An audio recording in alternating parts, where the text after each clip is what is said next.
জাতীয় পার্টি এখন তো ইতিহাসের অংশ হয়ে গেছে না, এখন তো আর গুগলে নাই। কেন নাই?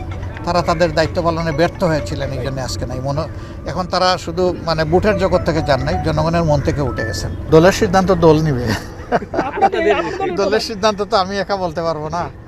উনি আসতেছেন, একটা ইলেকশন গিয়েছে, ইলেকশনের একটা ফলাফল সামনে এসেছে, ওনাকে আসতে চেয়েছেন, আমি ওয়েলকাম করেছি। এটা রাজনৈতিক শিষ্টাচার বা সৌজন্যের ব্যাপার। দেশটা তো সংসদ থেকেই পরিচালিত হবে ইনশাআল্লাহ। তো সংসদে একটা দল সরকারি দল হিসাবে বসবে, একটা দল বিরোধী দল হিসাবে থাকবে। সমাজে এক চাকায় কোনো গাড়ি চলে না, মিনিমাম 2 চাকা লাগে।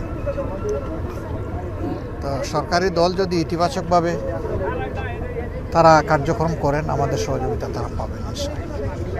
কিন্তু জনস্বার্থ যদি বিঘ্নিত হয়, তাহলে তো আমরা জনগণের পক্ষেই আমরা অবস্থান নেব, এবং আমাদের অবস্থান হবে একদম ক্লিয়ার কাট। আর আপনারা দেখেছেন অলরেডি নির্বাচনের সময় আমরা যে কথাগুলো বলেছি, এগুলো আমাদের মুখের কথা ছিল না, এগুলো আমাদের বুকের কথা ছিল। 3 শর্ত আমরা চাইব যে এটা সবাই মানে। নাম্বার 1, এই সোসাইটি আগাগোড়া দুর্নীতিগ্রস্ত, দুর্নীতি থেকে বের হয়ে আসতে হবে। সেই 18 কোটি মানুষের স্বার্থ দেখলে কেউ ঋণখেলাপি হয় না, ঋণখেলাপি হইলে কেউ আবার নেতা হইতে চায় না।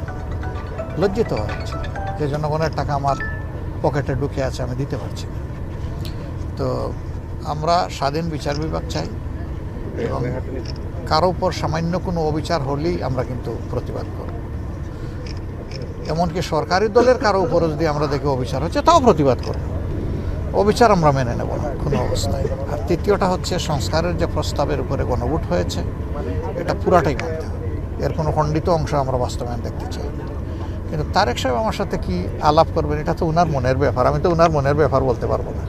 উনি আসলে আলাপ করলে আমরা দেশ এবং জাতির স্বার্থকে সর্বোচ্চ গুরুত্ব দিয়ে ইনশাল্লাহ। সংসদ চলতে হলে তো সরকারি দল বিরোধী দল লাগবেই, অবশ্যই লাগবে। সরকারি দল বিরোধী দল হাতে হাত ধরে চলবে যদি সঠিক পথে দেশ চলে, কিন্তু বেঠিক পথে চললে তো ওই চাকা ওখানে চালাবো না আমরা। আপনারা যদি বিরোধী দলে থাকেন, তাহলে জাতীয় পার্টির মতো আমরা দুর্বল বিরোধী দল দেখবো নাকি? জাতীয় পার্টি এখন তো ইতিহাসের অংশ হয়ে গেছে না, এখন তো আর গুগলে নাই। কেন নাই? তারা তাদের দায়িত্ব পালনে ব্যর্থ হয়েছিলেন, এই জন্য আজকে নাই। এখন তারা শুধু বুটের জগৎ থেকে যান নাই, জনগণের মন থেকে উঠে গেছেন।